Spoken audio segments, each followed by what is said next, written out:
नमस्कार, स्वागत आहे सर्वांचं आजच्या आपल्या व्हिडिओमध्ये, आजच्या आपल्या सेशनमध्ये. सो आजचा आपला जो टॉपिक असणार आहे, आजचा आपला जो सेशन असणार आहे, जसं मी तुम्हाला ऑलरेडी सांगितलं होतं की आज आपण समजून घेणार आहोत, डिस्कशन करणार आहोत एका इम्पॉर्टंट टॉपिक वरती. आणि तो टॉपिक आहे real estate investment versus mutual fund किंवा स्टॉक मार्केट इन्व्हेस्टमेंट. सो बऱ्याच दिवसापासून आता आपल्याकडे जेवढे पण म्युच्युअल फंडचे इन्व्हेस्टर्स आहेत, बऱ्याच लोकांचे आपल्या अंडर अकाउंट्स आहेत म्युच्युअल फंडसाठी. आपण बऱ्याच लोकांचे अकाउंट्स मॅनेज करतो. त्यामध्ये बऱ्याच लोकांचे मेसेजेस असे येत आहेत की बाबा आमच्याकडे पैसे आहेत, सो आम्ही घरामध्ये इन्व्हेस्ट करू, सेकंड होम बाय करू की म्युच्युअल फंड मध्ये इन्व्हेस्ट करू. सो त्यासाठी कम्प्लीट टॉपिक मी इथे बनवतोय. व्यवस्थित लक्ष द्या, शेवटपर्यंत लक्ष द्या. जास्त मोठा व्हिडिओ, जास्त मोठा सेशन आपण नाही घेणार. आता ह्याच्यामध्ये मी तुम्हाला ना काही मेजर डिफरन्स सांगेन, मेजर तुम्हाला कॅल्क्युलेशन्स दाखवेन आणि ह्याच्यामधला महत्वाचा फरक आपण समजून घेऊया. पण हा व्हिडिओ सुरुवात करण्याआधी मी तुम्हाला एक गोष्ट सांगते की आज जे आपण डिस्कशन करणार आहोत ते तुम्ही तुमचं राहतं घर घेतलं पाहिजे की नाही यावरती नाहीये. क्लिअर आहे? आजचं आपलं टोटल डिस्कशन जे आहे ते सेकंड होम असेल किंवा इन्व्हेस्टमेंट पर्पज साठी रिअल इस्टेट असेल त्यासाठी. सो कोणी याच्यामध्ये कन्फ्युज नका हो की राहायला घर घ्यायचंच नाही का वगैरे वगैरे. जे आपण राहण्यासाठी घर घेतलो हा आपला इन्व्हेस्टमेंटचा पर्पज नसतो. इथे आपण इमोशनली कनेक्ट असतो किंवा आपण त्यामध्ये राहत असतो. सो कोणी ह्याला त्याच्याशी रिलेट नका करू की म्हणजे आपण राहण्यासाठी घर विकतच घ्यायचं नाही का वगैरे. हा टॉपिकच नाहीये. टॉपिक असं आहे की बरीचशी लोक इन्व्हेस्टमेंट पर्पज साठी सेकंड होम घेतात किंवा रिअल इस्टेट प्रेफर करतात. तो फक्त टॉपिक आहे.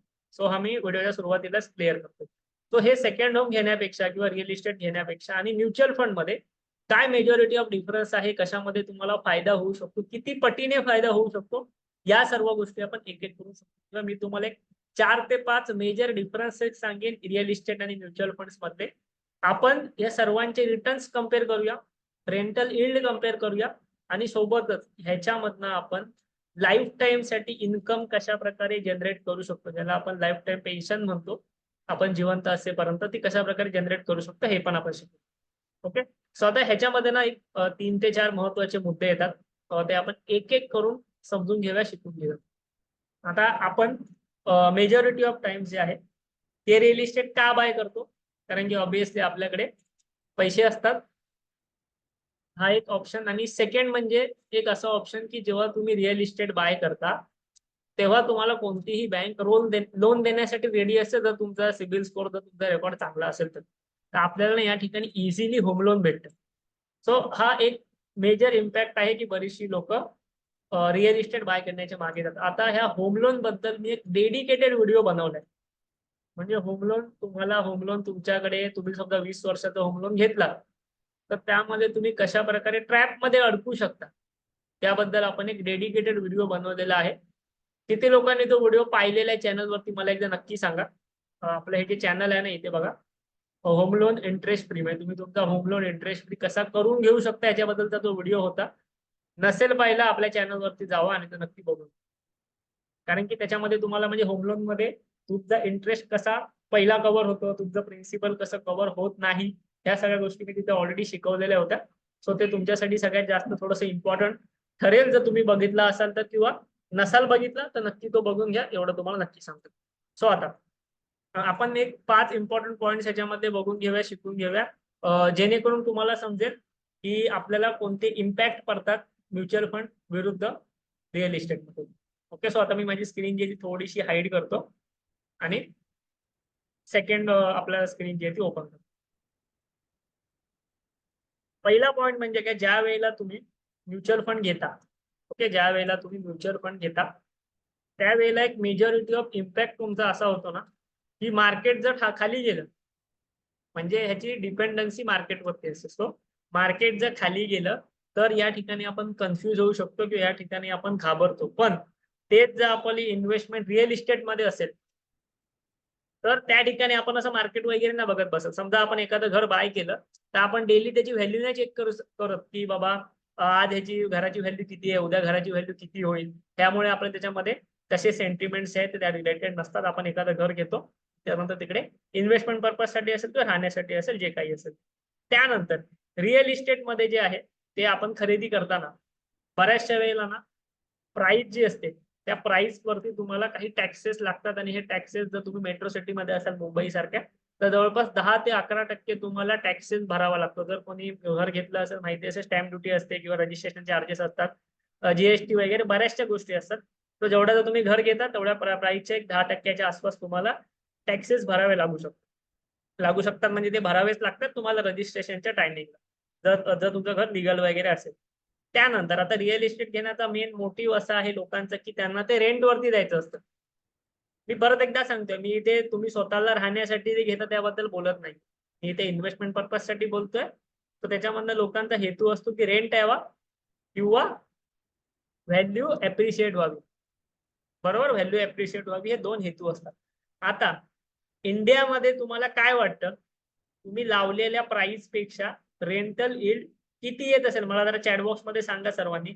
बघूया किती लोकांना माहिती आहे. मला कमेंट करून सांगा, की इंडियामध्ये तुम्ही ज्या किमतीचं घर घेतलं त्याच्या तुलनेत तुम्हाला रेंटल यील्ड किती येते वर्षाची?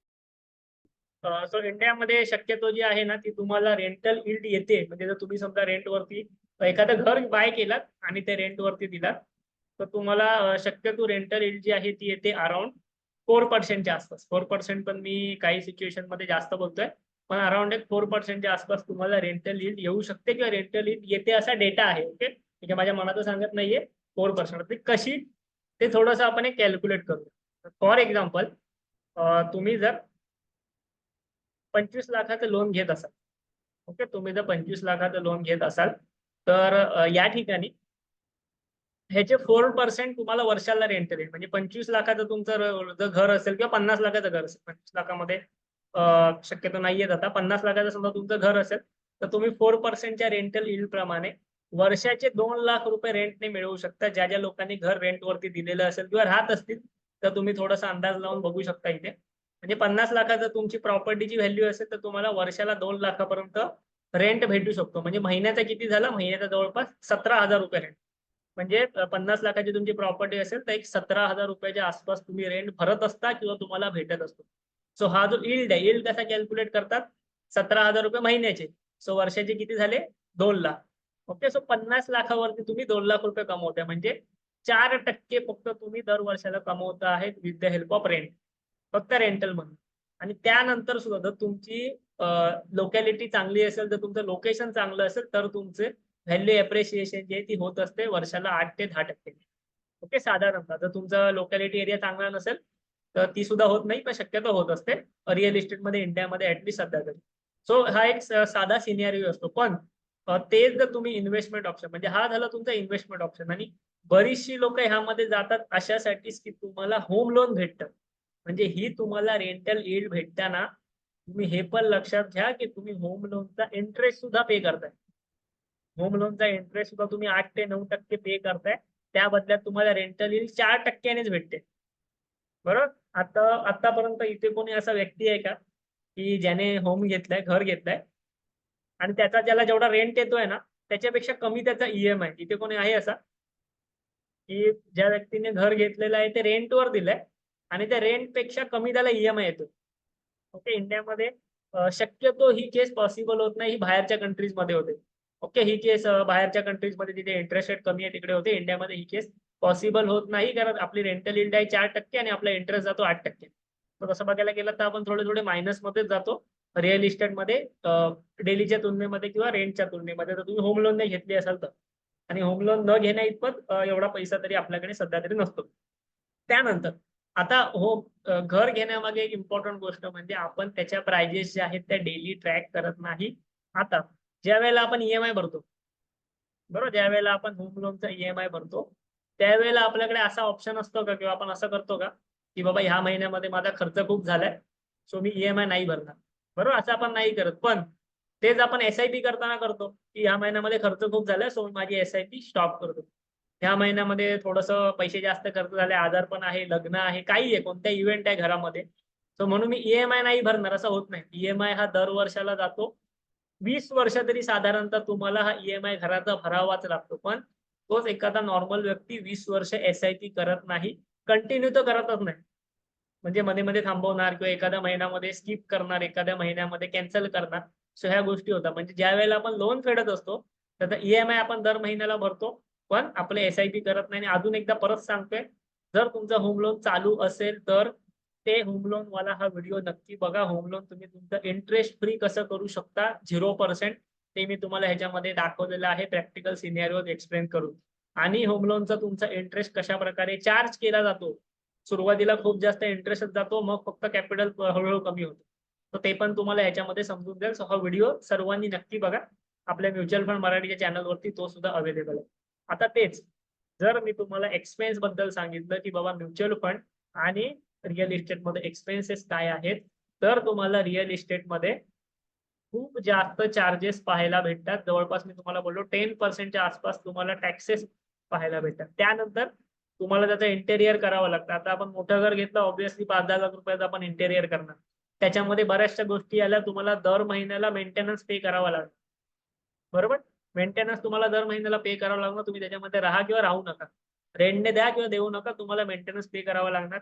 रेंटवाला तुम्हाला शोधावा लागणार आणि घरामध्ये जे काही डेली मेंटेनन्स असतील, डेली एक्सपेन्सेस असतील, कोणत्याही गोष्टी ते सर्व एक्सपेन्स तुम्हाला करावे लागतात. पण जेव्हा तुम्ही अदर इन्व्हेस्टमेंट ऑप्शन्स कडे जाता, ज्याच्यामध्ये म्युच्युअल फंड्स आहेत, स्टॉक्स आहेत, बॉन्ड्स आहेत, त्यामध्ये तुम्हाला मेंटेनन्स चार्जेस वगैरे एवढ्या मोठ्या प्रमाणात पे नाही करावं लागत. टॅक्सेस एवढ्या मोठ्या प्रमाणात पे नाही करावं लागेल. सेकंड थिंग म्हणजे तुम्ही 500 रुपयापासून पण सुरुवात करू शकता. होम लोन सारखं नाहीये, रिअल इस्टेट सारखं नाहीये, तुमच्याकडे लाखो रुपये पाहिजेत.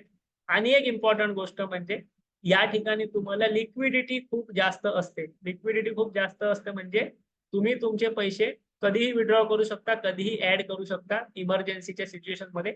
रिअल इस्टेटमध्ये तशा प्रकारची लिक्विडिटी नसते. तुमचं घर तुम्हाला जर सेल करायचं असेल तर ते 1 महिने, 6 महिने, 1 वर्ष किती लागू शकतो. प्लस खरेदी करण्यासाठी सुद्धा तुम्हाला तेवढाच वेळ लागू सुद्धा शकतो. पण इथे लिक्विडिटीचा जो ऑप्शन आहे तुमच्याकडे म्युच्युअल फंड मध्ये आणि सध्या इंडियामध्ये खूप जास्त तुम्हाला हा फायद्याचा ठरू शकतो. आता हे सगळं झालं तुमचं म्हणजे माइंडसेट काय असतं लोकांचा किंवा टॅक्सेस काय असतात. पण आता ह्याच्यामधून तुम्हाला रिटर्न्स किती भेटू शकतात ते आपण बघूया. आणि एक इम्पॉर्टंट मी तुम्हाला आता इथे कॅल्क्युलेशन कम्प्लीट दाखवून देऊ. ओके, त्यानंतर आपण बघूया की आपण दर महिने ह्याच्यातनं प्रॅक्टिकली इन्कम कशा प्रकारे जमवू शकतो ते. ओके, सो आता मी तुमच्या समोर एक एक्झाम्पल आला, त्यासाठी आपली एक वेबसाईट आहे ऍडवायझर खोज नावाची. सो आता फॉर एक्झाम्पल प्रॉपर्टीची प्राइस किती असते साधारणतः, आपण एक ना 25 लाख रुपयाचं एक्झाम्पल घेऊया. मला तुम्ही इथे चॅटबॉक्स मध्ये आता सांगायचंय की 10 वर्षापूर्वी म्हणजे 2014 साली 25 लाखाची तुम्ही प्रॉपर्टी घेतली असेल, काही जणांनी खरंच घेतली पण असेल, त्याची व्हॅल्यू आता किती असेल, त्याची किंमत आता किती असेल, त्याची व्हॅल्यू आता काय झालेली असेल, मला जरा चॅटबॉक्स मध्ये सांगा, मला कमेंट बॉक्स मध्ये सांगा आणि सर्वांनी सांगा, जेणेकरून मी आपण बाकीचे पोटेन्शियल बघून घ्या, बाकीच्या इन्व्हेस्टमेंट ऑप्शन्सचे पोटेन्शियल बघून घ्या. ओके, सो तुम्ही कमेंट करताय 25 लाख रुपयाची जर तुम्ही घर घेतलेलं असेल तर त्याला किती व्हॅल्यू झाली असेल. काही लोक 40 लाख असेल, 50 लाख असेल, 1 करोड असेल. बरोबर, 10 वर्षामध्ये. ठीक आहे, 1 करोड आपण कन्सिडर करू. हे बरेचसे लोक बोलतात की व्हॅल्यू 4 टाइम्स झालेली असेल. 1 करोड कन्सिडर करूया. कदाचित त्या लोकांनी ह्याच्यात रेंट पण पकडला असेल, दर महिन्याला रेंट भेटून भेटून 1 करोड झाली असेल. हरकत नाही. म्हणजे 25 लाख रुपयाच्या घराची व्हॅल्यू 10 वर्षामध्ये 1 करोड झाली असेल असं आपण कन्सिडर करू. पण तेच 25 लाख रुपये जे आहेत, आता इथे मी स्मॉल कॅप कॅटेगरी घेतली, आपण डिफरंट डिफरंट कॅटेगरी घेऊन बघू. स्मॉल कॅप कॅटेगरीमध्ये तुम्ही 10 वर्ष जर 25 लाख रुपयाची म्हणजे लमसम इन्व्हेस्टमेंट केली असती, लमसम इन्व्हेस्टमेंट तुम्ही या ठिकाणी ते केली असती, तर तुमच्या. आणि अजून एक गोष्ट, जे तुम्ही बोलताय की 25 लाखाची 1 करोड झाली असतील, सो ह्यामध्ये समजा तुम्ही जर लोन घेऊन ही व्हॅल्यू घेतली असेल तर लोनचा तुमचा इंटरेस्ट पण जातोय. पण मी असं कन्सिडर करतोय की तुम्ही 25 लाख कंप्लीट दिलेत, तुमच्या खिशातले दिलेले आहेत, स्वतःचे दिले, लोन घेतलेलं नाहीये असं मी कन्सिडर करतोय. आणि 1 करोड रुपये पण तुमचेच आहेत, तुम्हाला कोणाला लोन नाही द्यायचं, इंटरेस्ट वगैरे काही नाही. सो हेच जर आपण एखाद्या स्मॉल कॅप म्युच्युअल फंड मध्ये टाकले असते 25 लाख 10 वर्षापूर्वी, सो इथे बघा तुम्हाला बरेचसे रिझल्ट आलेले आहेत. तिथे प्रॅक्टिकल रिझल्ट आहेत. निपॉन इंडिया स्मॉल कॅप 25 लाखाची अमाऊंट 10 वर्षामध्ये 2 करोड 23 लाख रुपये झाली होती. एसबीआय स्मॉल कॅप 25 लाखाची अमाऊंट, 25 लाखाची इन्व्हेस्टमेंट म्हणजे रिअल इस्टेट पेक्षा म्युच्युअल फंड मध्ये लमसम केली असती एकदाच, 2 करोडच्या आसपास ही अमाऊंट झाली असते. आणि तुम्ही ह्याचा ऍव्हरेज जरी काढलात, म्हणजे आपण असं नाही बोलत की आपण टॉपच्या फंड मध्येच करू, त्याचा ऍव्हरेज जरी काढलात, म्हणजे स्मॉल कॅपचा तुम्ही रिटर्न्सचा ऍव्हरेज जरी काढलात 17% प्रमाणे, तरी 25 लाखाचे जे आहेत ते तुमचे 1 करोड 25 लाखाच्या आसपास इन्व्हेस्ट अमाऊंट सध्या झाली असते. ओके, आणि ह्याच्यामध्ये तुम्हाला मध्ये काही खर्च पण नाही, तुम्हाला मेंटेनन्स पण भरायचा नाहीये, तुम्हाला तुमचं घर मेंटेन पण करायचं नाही, तुम्हाला इंटेरियर पण नाही करायचंय, की तुम्हाला कोणाला पैसे पण नाही द्यायचे कोणत्या गोष्टीसाठी ब्रोकरला वगैरे. इथे तुम्हाला एवढं जास्त पोटेन्शियल आहे म्युच्युअल फंड मध्ये जर तुम्ही इन्व्हेस्टमेंट करत असाल तर. पण त्याच्यामध्ये एकच गोष्ट आहे की तुम्ही जसे तुमच्या प्रॉपर्टीला ट्रीट करता त्याप्रमाणे तुम्ही तुमच्या म्युच्युअल फंड ही सुद्धा तुमची एक प्रॉपर्टी असं ट्रीट केलं पाहिजे. बरीचशी लोक काय करतात, साधारणतः म्युच्युअल फंड घेतला, 2 वर्षामध्ये प्रॉफिट झाला विकून टाकतात, किंवा 1 वर्षामध्ये लॉस झाला विकून टाकतात. जसं तुम्ही तुमची रिअल इस्टेट घेता ऍज अ इन्व्हेस्टमेंट म्हणून 10, 15, 20 वर्षासाठी, त्याचप्रमाणे तुम्ही म्युच्युअल फंड पण ऍज अ इन्व्हेस्टमेंट म्हणून घेतला पाहिजे. तो तुमच्यासाठी एक चांगला ऑप्शन असू शकतो. आणि याच म्युच्युअल फंडच्या माध्यमातून तुम्ही दर महिन्याला तुमचं इन्कम सुद्धा कमवू शकता. क्लिअर आहे? म्हणजे फॉर एक्झाम्पल आता बऱ्याच लोकांना असं वाटेल की मी जर 50 लाख रुपयाचं घर घेतलं, तर आपण जसं मगाशी बघितलेलं की आपल्याला रेंट येतो. किती येतो रेंट? 50 लाख रुपयाच्या प्रॉपर्टीवरती किती रेंट पाहिलेला होता? साधारणतः एक 17,000 रुपयाच्या आसपास रेंट पाहिलेलं होतं, बरोबर. पण मी असं तुम्हाला सांगतो की 17,000 रुपये नको, एक 20,000 रुपये रेंट बघतो, की दर महिन्याला मला 20,000 रुपये रेंट येतोय. आता त्यात मी मेंटेनन्स वगैरे मायनस नाही केलेलं आहे. मेंटेनन्स वगैरे मायनस करून तो अजून कमी होतं, पण मी 20,000 रुपये पकडलाय. 50 लाखाच्या प्रॉपर्टीवरती 20,000 रुपयाचं दर महिना उत्पन्न तुम्हाला सुरू राहील. पण तेच जर तुम्ही म्युच्युअल फंडच्या माध्यमातून इन्व्हेस्टमेंट करत असाल, तर आपण बघूया काय होतंय. समजा 30 ते 50 लाख रुपयाची इन्व्हेस्टमेंट तुम्ही म्युच्युअल फंडच्या माध्यमात इन्व्हेस्टमेंट करत असाल, आणि यात तुम्हाला दर महिना फक्त 12% रिटर्न, दर वर्षाला फक्त 12% रिटर्न्स भेटतील. मी तुम्हाला मगाशी जे एक्झाम्पल दाखवले त्यात 15%, 20%, 25% रिटर्न्स पण होते. पण आपण फक्त 12% बघूया. फक्त 12% रिटर्न्स भेटले तर तुम्ही किती अमाऊंट दर महिना विथड्रॉ करू शकता हे आता मी तुम्हाला शिकवतो. क्लिअर आहे? सध्यासाठी एक सिंपल फॉर्म्युला आहे. अमाऊंट किती विथड्रॉ करायची हे मी आपल्या युट्यूब चॅनलवरती ऑलरेडी एक प्रिव्हियस व्हिडिओ बनवलाय की 25 लाख म्युच्युअल फंड मध्ये असतील तर तुम्ही आयुष्यभर किती पेन्शन घेऊ शकता. त्याप्रमाणे तुमच्याकडे जर 50 लाख रुपये म्युच्युअल फंड मध्ये असतील तर तुम्ही किती अमाऊंट आयुष्यभर विड्रॉ करू शकता ते मी तुम्हाला आता दाखवतो. त्यानंतर आपण आपला व्हिडिओ आपला सेशन एंड करू. आता यासाठी एक फॉर्म्युला आहे. हा फॉर्म्युला तुम्ही शिकलात की तुम्हाला SWP बद्दल काहीच डाऊट्स राहणार नाहीत. SWP बद्दल काही डाऊट्स असतील, म्युच्युअल फंडचं डेडिकेटेड चॅनल आहे. इथे पॉप्युलर सेक्शन मध्ये जावा, पहिलाच व्हिडिओ SWPचा आहे. म्युच्युअल फंडच्या सगळ्या टॉपिकवर इथे मी व्हिडिओ बनवलेले आहेत, तुमच्यासाठी अवेलेबल आहेत, ते तुम्ही बघून. आता तुमची इन्व्हेस्टमेंट आहे 50 लाख. तर ह्या 50 लाखावरती तुम्ही दर वर्षाला 8% मॅक्सिमम विड्रॉ करायचे. मी जे कॅल्क्युलेशन सांगतोय शिकून घ्या. हे तुम्हाला पेड कोर्सेस मध्ये शिकवलं जातं. कशा प्रकारे SWP प्लॅन करायचा तो मी तुम्हाला फ्री ऑफ कॉस्ट शिकवतो. ओके. तुम्हाला इथे म्युच्युअल फंडचं सगळं सांगितलं जे मी तुम्हाला बोलतो ना. प्रत्येक कॅटेगरीचे टॉपचे म्युच्युअल फंड इथे बघा. तुम्ही चॅनलवरती खाली आलात की तुम्हाला इथे top multi cap fund, top flexi cap fund, hybrid fund, small cap fund सर्व कॅटेगरी बद्दल डिटेलमध्ये शिकवलंय. कंपॅरिझन करून सर्व रेशोज वगैरे कंपॅरिझन. तर समजा तुमची इन्व्हेस्टमेंट 50 लाख आहे, त्यातले 8% तुम्ही दर वर्षाला विड्रॉ करायचे.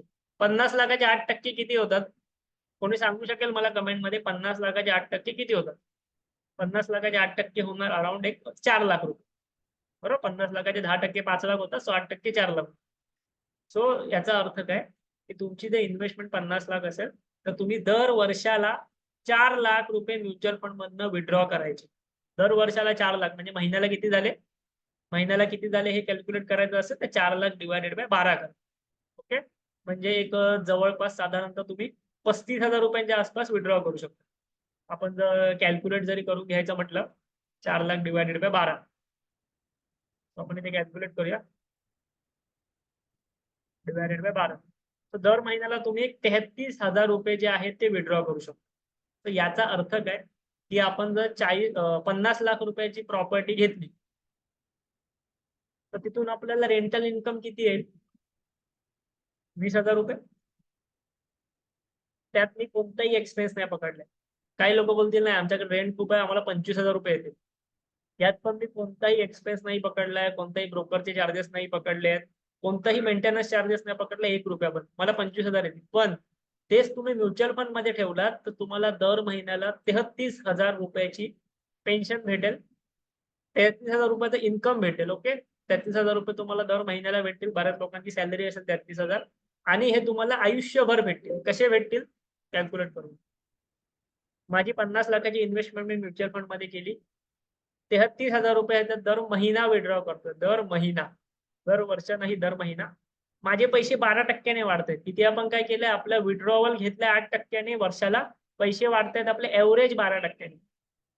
क्लिअर आहे. मिनिमम रिटर्न्स आपण याच्यामध्ये पकडले. आणि समजा हे सेम गोष्ट आपण 20 वर्ष केली, सेम गोष्ट आपण 20 वर्ष केली, तर आपल्याला 50 लाखामधनं दर महिना 33,000 येणार, 20 वर्ष येणार. आणि 20 वर्षानंतर आपली व्हॅल्यू झालेली असेल 2,15,00,000. आपले पैसे संपत का नाहीत, कारण की आपले पैसे कंपाऊंड होत आहेत आणि दर महिना आपण त्यातली फार थोडीशी अमाऊंट विड्रॉ करतोय, प्रॉपर लॉजिक लावून, प्रॉपर कॅल्क्युलेशन करून. असं नाही की माझी अमाऊंट 12% वाढते तर मी 15% विड्रॉ करत, असं आपण नाही करत. आपण केवळ 8% विड्रॉ करतोय आणि उरलेली 4% जे आहेत ते आपण कंपाऊंडिंग साठी सोडून देतो. क्लिअर. सो हे जर तुम्ही डायरेक्ट लॉजिकली केला तर एचडब्ल्यूपी कशी करायची, आता हे जे मी आहे ना, हे तुम्हाला प्रॅक्टिकली आपल्या अंडर बऱ्याच लोकांच्या एसआयपी आणि एचडब्ल्यूपी पण आहेत मोठमोठ्या अमाऊंटच्या, पण ते त्यांच्यासोबत चर्चा करून आपण पब्लिकली डिस्क्लोज करू शकतो. डायरेक्टली असं दाखवू नाही शकत. सो कधीतरी आपल्या म्युच्युअल फंडच्या इन्व्हेस्टरसाठी तो पण एक मी सेशन घेईन की बाबा ही प्रॅक्टिकल इन्व्हेस्टमेंट आहे, यातनं तो व्यक्ती दर महिना कशा प्रकारे सॅलरी घेतोय किंवा पेन्शन घेतोय. एचडब्ल्यूपी करण्यासाठी काय करायचं, म्युच्युअल फंड मध्ये इन्व्हेस्टमेंट करून तुम्ही त्याला एचडब्ल्यूपी लावू शकता. ओके. सो तुम्हाला जर अशा प्रकारे इन्व्हेस्टमेंट ऑप्शन्स हवे असतील तर भरपूर सारे ऑप्शन्स मार्केटमध्ये आहेत. म्युच्युअल फंड तुम्हाला रिस्की वाटत असतील, ओके, म्युच्युअल फंड किती लोकांना रिस्की वाटतात, तर म्युच्युअल फंड मध्ये पण मल्टिपल कॅटेगरी आहेत. ओके, म्युच्युअल फंड मध्ये मल्टिपल कॅटेगरी आहेत. काही तुम्हाला फिक्स इन्कम फंड आहेत, ज्याच्यामध्ये लिक्विड फंड सारखा ऑप्शन आहे. काही तुम्हाला बॅलन्स फंड आहे, ज्याच्यामध्ये तुमची अमाऊंट बॉन्ड्स मध्ये पण इन्व्हेस्ट होते. काही तुम्हाला हायब्रिड फंड्स आहेत, ज्यामध्ये तुमची थोडीशी अमाऊंट बॉन्ड्स मध्ये होते, थोडीशी अमाऊंट काही डेब्ट कंपन्यांमध्ये होते, थोडीशी अमाऊंट मार्केटमध्ये होते. मल्टिपल ऑप्शन आहे तुमच्यासाठी. असं नाही की तुम्हाला 100% इक्विटी मध्येच इन्व्हेस्ट करायचं आहे. मल्टिपल ऑप्शन्स आहेत. जेवढी तुमची अमाऊंट असेल त्याप्रमाणे आपण या सगळ्या गोष्टी प्लॅन करू शकतो. आणि आता ह्याच्यामध्ये एचडब्ल्यूपी मधनं मिळणारा जो इन्कम असेल ना, लक्षात घ्या, बऱ्याचशा लोकांना टॅक्सचा प्रॉब्लेम आहे. किती लोकांना टॅक्स बद्दल जाणून घ्यायचंय. एचडब्ल्यूपी मधनं मिळणारा जो इन्कम असतो, तुम्हाला पण माहिती आहे, शेअर मार्केटमध्ये 1,00,000 रुपयापर्यंत जे प्रॉफिट असतं त्यावर टॅक्स लागत नाही. सो दर वर्षाला 1,00,000 रुपयापर्यंत प्रॉफिटवर तुम्हाला टॅक्स नाही लागणार. आणि त्याच्यावरचं जे प्रॉफिट असेल त्यावरती 10% कॅपिटल गेन टॅक्स लागेल. म्हणजे शेअर मार्केटमध्ये सगळ्यात कमी टॅक्स सध्या चालू आहे 10%चा. जे आपण 30%च्या स्लॅबमध्ये जे लोक असतील त्यांना माहिती आहे आपल्याला 30% टॅक्स लागतो. पण जर तुमचं इन्कम शेअर मार्केटमधनं असेल, long term capital gain tax असेल, तर तुम्हाला फक्त 10% टॅक्स. पण 1,00,000 रुपये तुम्हाला टॅक्स फ्री असतात पहिले प्रॉफिटवरचे. सो टॅक्स एवढा काही मोठा याच्यामध्ये इश्यू नाहीये, कारण की तुमची अमाऊंट जी ती फार जास्त कंपाऊंडिंग होते. प्लस तुम्ही समजा जर ही अमाऊंट 30 वर्ष विड्रॉ केली, 30 वर्ष विड्रॉ केल्यानंतर तुमचे दर महिना तर पेन्शन येतेच आहे, प्लस 30 वर्षानंतर तुमची अमाऊंट 6 करोड बनते. तुम्हाला काय वाटतं, 6 करोड रुपये तुमच्याकडे असतील तुमच्या मुलांकडे किंवा नेक्स्ट जनरेशनकडे, तर ह्या 6 करोड मधनं ती लोक सुद्धा आयुष्यभर पेन्शन घेऊ शकतात, बरोबर. जर 6 करोड रुपये तुम्ही जाताना सोडून गेलात तर तुमची नेक्स्ट जनरेशन सुद्धा ह्याच्यातनं लाईफ टाईम पेन्शन घेऊ शकते. किती येऊ शकतं ते पण कॅल्क्युलेट करूया. कसं कॅल्क्युलेट करायचं, 6 करोडला तुम्हाला 8%ने, 6 करोडचे 8% तुम्ही दर वर्षाला घेणार, बरोबर. सो आपण ते करूया. 6 करोडचे 8% आपण दर वर्षाला घेणार. 8% किती झाले, 48 लाख. म्हणजे 48 लाख रुपये दर वर्षाला तुमची नेक्स्ट जनरेशन विड्रॉ करू शकते. मी दर महिन्याला 4 लाख रुपये. म्हणजे ही अशी पॉवर असते कंपाऊंडिंगची. कंपाऊंडिंगला 8वं आश्चर्य का म्हटलं जातं, कारण ह्या कंपाऊंडिंगने तुम्ही जे पैसे वाढवता त्यानंतर तुमच्या येणाऱ्या सर्व पिढ्या जे आहेत ते लाईफ टाईम ह्याच्यातनं इन्कम कमवू शकतात, जर त्यांना नॉलेज असेल तर ऑब्व्हियसली. ओके.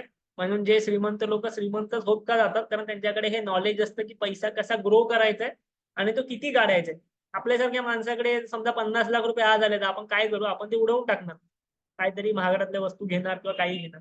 पण ज्या लोकांना नॉलेज आहे ते काय करणार, दर महिना ह्याच्यातनं विड्रॉवल करणार 8 ते 10% 33,000 40,000 जे काय असेल ते, आणि त्याप्रमाणे त्यांचा लाईफ डेट चालू ठेवून त्यांना माहिती आहे पुढच्या 10 ते 20 वर्षामध्ये त्याची चांगली ग्रोथ होणार आहे.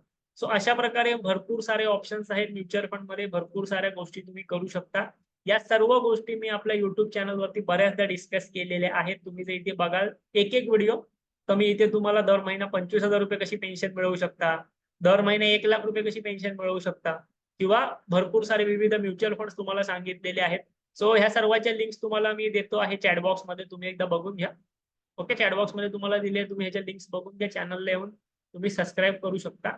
आणि सोबतच जर तुम्हाला अशा प्रकारचं नॉलेज हवं असेल, अशा प्रकारची इन्व्हेस्टमेंट करायची असेल, तर तुम्ही आपल्या अंडर सुद्धा म्युच्युअल फंड इन्व्हेस्टमेंटसाठी सुरुवात करू शकता. आपण स्वतः AMFI register mutual fund distributor आहोत. सो तुम्ही आपल्या अंडर सुद्धा म्युच्युअल फंड मध्ये इन्व्हेस्टमेंट